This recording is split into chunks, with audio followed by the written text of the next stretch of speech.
Hello, good morning. Happy Sunday.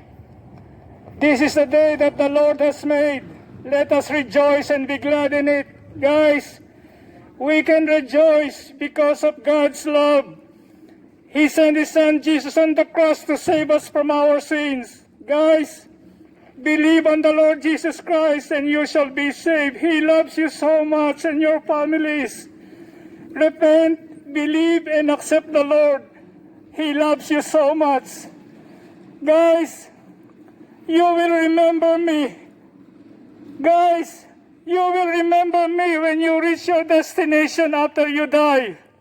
Please, please, please, remember me in heaven, not in hell. Jesus paid it all at Calvary. He loves you so much. Put your trust in Christ. Try Jesus. You can say, Jesus, thank you for loving me. I believe in you. Come into my heart.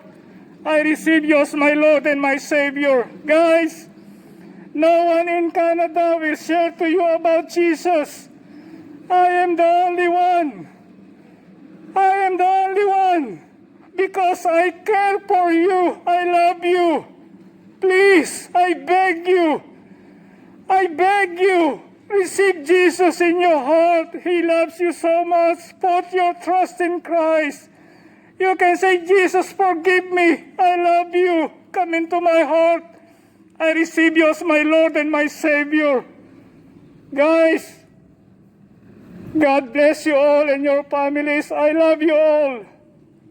Please, receive the Lord in your heart as your Lord and Savior.